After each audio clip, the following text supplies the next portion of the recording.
हे student, welcome once again. बच्चों, आज की इस वाली वीडियो में हम लोग एक्सरसाइज 7.1 का जो फर्स्ट क्वेश्चन है इसे सॉल्व करना सीखेंगे। और हमेशा की तरह जो मैं नेक्स्ट वीडियोस बनाऊंगा उनका लिंक मैं आपको नीचे डिस्क्रिप्शन बॉक्स में प्रोवाइड करा दूंगा। तो आइए स्टार्ट करते हैं और सबसे पहले तो क्वेश्चन को रीड करते हैं कि क्वेश्चन क्या दिया गया है हमें। Which of the following numbers are not perfect cube, यानी कि इनमें जो नंबर दिया हुआ है ना, इनमें से कौन से ऐसे नंबर हैं जो परफेक्ट क्यूब नहीं है। ठीक है, तो पहले तो आपको पता होना चाहिए कि क्यूब किसको बोलते हैं।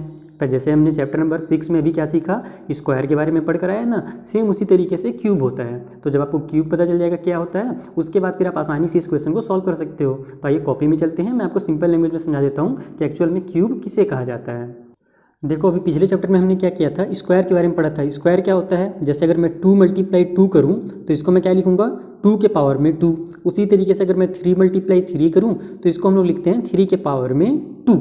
ठीक है, यानी कि 2 बार 3 का मल्टीप्लाई हो रहा है तो पावर में 2 हो जाता है। अगर हम इसका आंसर निकालें तो 2 2 जा 4 आता है, और इसका आंसर निकालें तो 3 3 जा 9 आता है। उसी तरीके से एक एग्जांपल और ले लो, जिससे हम 4 × 4 करते हैं तो उसे हम क्या लिखते हैं मैथ के टर्म पे, 4 2 जा पावर 2, यानी कि इसी को 4 का स्क्वायर भी कहा जाता है। ये 3 का स्क्वायर है और ये 2 का स्क्वायर है, तो 4 का स्क्वायर कितना हो जाता है, 4 4 जा 16 हो जाता है। सेम उसी में क्या हो जाएगा, जब आप एक नंबर और ऐड कर दोगे तो उसको हम लोग क्यूब बोलते हैं। जैसे कि अगर मैं इसमें मल्टीप्लाई एक बार और 2 कर दूं तो टोटल 2 कितना हो गया, 1 2 3 हो गया ना। तो इसको अब क्या लिखा जाएगा पता है, 2 के पावर में 3 लिखा जाएगा। और बस यही, अगर पावर में 3 लिखा है तो उसी को हम लोग क्यूब कहते हैं, और पावर में 2 लिखा हुआ है तो उसको स्क्वायर कहा जाता है। सेम उसी तरीके से अगर मैं इस 3 में एक और 3 का मल्टीप्लाई कर दूँ तो इसको फिर हम लोग क्या लिखेंगे, 3 के पावर में 3। इस 4 में अगर मैं एक और 4 का मल्टीप्लाई कर दूँ तो ये हो जाएगा हमारा 4 के पावर में 3। समझ में आ रहा है बात। इन लोग अब तुम मल्टीप्लाई करके भी देख सकते हो कि आंसर कितना है। जैसे 2 का क्यूब का आंसर कितना होगा, 2 2 जा 4,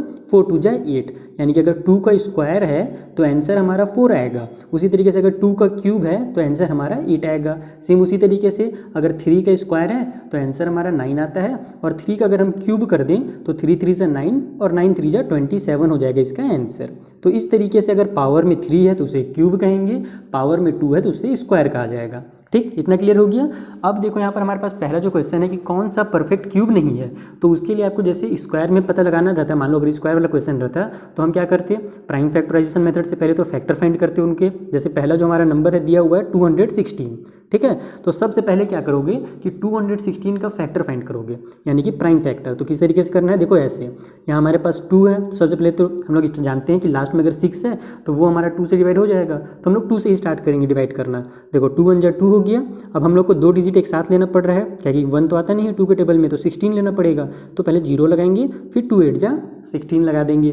उसके बाद फिर इसके आगे और डिवाइड देते जाओ, लास्ट में 8 है तो फिर 2 से हो जाएगा, 2 5 जा 10, 2 4 जा 8, फिर 2 से हो रहा है, 2 2 जा 4 हो जाएगा, 5 में से 4 कट हुआ बचा 1, वो आगे जाकर के इसको 14 बना देगा, तो 2 7 जा 14 हो गया। अब ये 3 से डिवाइड होगा हमारा, 2 से तो होगा नहीं क्योंकि 27 2 का टेबल में आता नहीं है, तो हम 3 से करेंगे। 3 9 जा 27, फिर 3 3 जा 9, और फिर 3 1 जा 3 हो गया। तो इसका जब हमने प्राइम फैक्टर निकाला तो कितना निकल गया, 2 × 2 और फिर मल्टीप्लाई 3 × 3 × 3, यानी कि 3 टाइम 2 आ गया और 3 टाइम 3 आ गया। इसका मतलब कि ये हमारा परफेक्ट स्क्वायर है। जब कभी भी 3 3 टाइम अगर रहे कंप्लीट, जैसे इसको मैं अगर लिखना चाहूँ तो कैसे लिखूंगा, 2 के पावर में 3 लिखूंगा तो 2 का भी क्यूब बन गया, और 3 के पावर में भी 3 लिखूंगा क्योंकि 3 बार हमारे पास 3 है, तो यहाँ 2 का भी क्यूब है और 3 का भी क्यूब है। इसका मतलब ये एक परफेक्ट स्क्वायर है। अगर यहाँ पर क्यूब नहीं बनता तब फिर ये स्क्वायर नहीं कहलाता, सॉरी स्क्वायर बोल रहा हूँ, क्यूब नहीं कहलाता।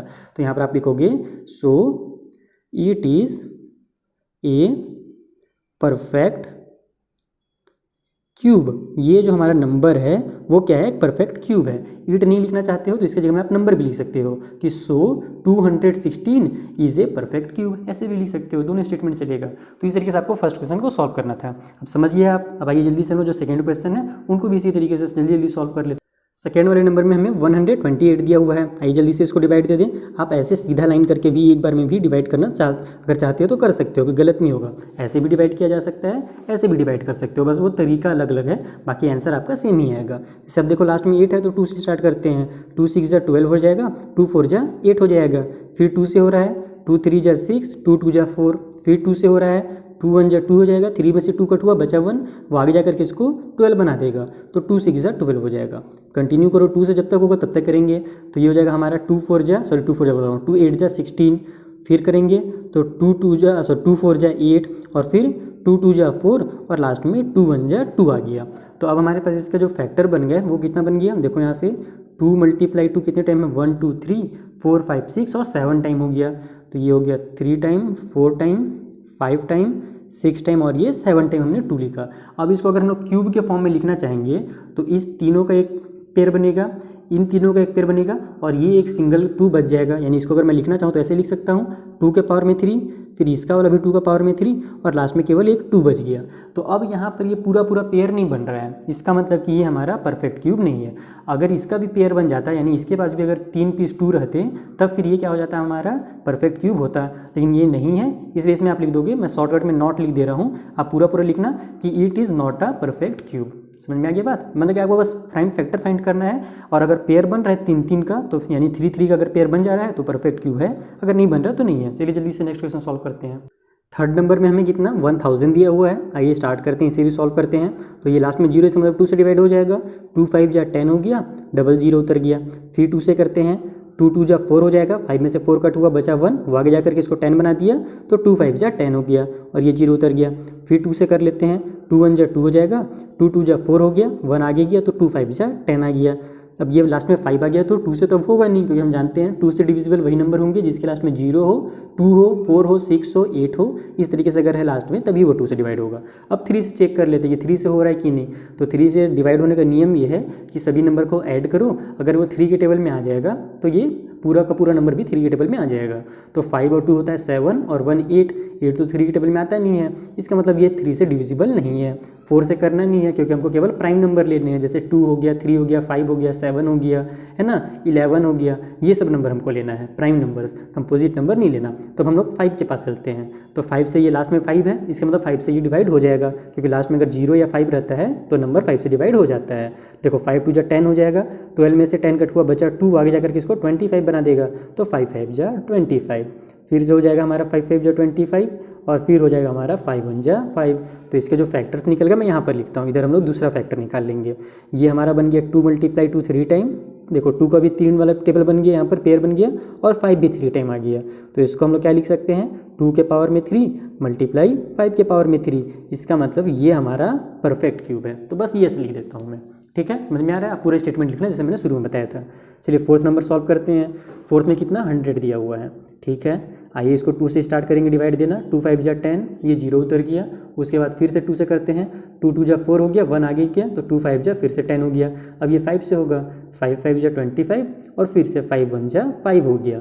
तो इसका जो फैक्टर्स निकल गया वो निकल गया 2 × 2 फिर मल्टीप्लाई 5 मल्टीप्लाई 5, यानी इसको हम लोग क्यूब में नहीं लिख सकते, ये तो 2 का स्क्वायर हो गया और 5 का स्क्वायर हो गया, इसका मतलब ये हमारा क्यूब नहीं बनेगा। अगर पेयर 3 पीस बनता है, यहाँ पर एक और 2 रहता है और एक और 5 रहता है, इस तरीके से तभी ये हमारा क्यूब बनता। तो ये हमारा नहीं है परफेक्ट क्यूब। चलिए जो लास्ट क्वेश्चन है बड़ा सा नंबर, उसे भी सॉल्व करते हैं। तो ये हमारा लास्ट नंबर है, आइए जल्दी से स्टार्ट करते हैं, इसको डिवाइड देना। अब जल्दी से करो इसको, पहले तो ये लास्ट में 6 है तो 2 से डिवाइड हो ही जाएगा, 2 2 जा 4, 2 3 जा 6, 2 3 जा 6, फिर 2 2 जा 4 हो जाएगा, 1 आगे गया, 2 8 जा 16 हो गया।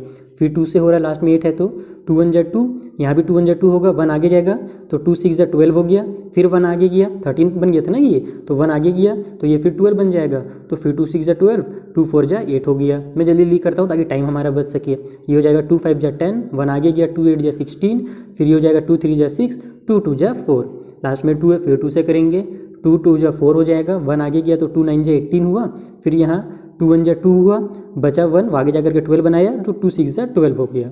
2 से ही करेंगे, 2 1 जा 2, 2 4 जा 8, 1 आगे गया तो ये 11 बन जाएगा, 2 5 जा 10, फिर 1 आगे किया और 2 8 जा 16 हो गया। फिर से 2 से हो रहा, 2 7 जा 14, 2 2 जा 4, 1 आगे गया, 2 9 जा हो जाएगा हमारे पास कितना बोलते हैं इसको 18, ठीक है। अब ये हमारा लास्ट में 9 आ गया तो 2 से तो होगा नहीं, 3 से चेक कर लेते हैं, सबको ऐड कर लो, 9 और 2 हो जाएगा 11, 11 और 7 हमारा होता है 18 और 18 3 के टेबल में आता है, यानी कि ये नंबर 3 से डिवाइड हो जाएगा। देखो 3 2 जा 6 हुआ, 1 आगे गया, 3 4 जा 12, 3 3 जा 9, फिर से 3 से कर देते हैं, 3 8 जा 24, 3 1 जा 3, फिर 3 से हो जाएगा हमारा, क्योंकि 8 और 1 9 3 के टेबल में आता है, इसका मतलब 81 भी जो होगा हमारा 3 के टेबल में आ जाएगा आराम से।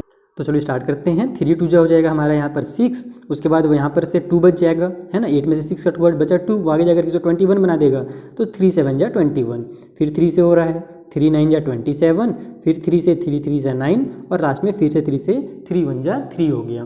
तो जो हमारे फैक्टर्स निकल गया वो कितने निकल गए यहाँ पर, यहीं पर लिख देता हूँ चलो मैं। तो देखो 2 का पेयर बन रहा है ना, तो पूरा मल्टीप्लाई करना, मैं शॉर्टकट में लिखता हूँ। देखो 2 का 3 पीस वाला पेयर बना यहाँ पर, तो 2 के पावर में 3, फिर यहाँ पर ये कंप्लीट हो गया।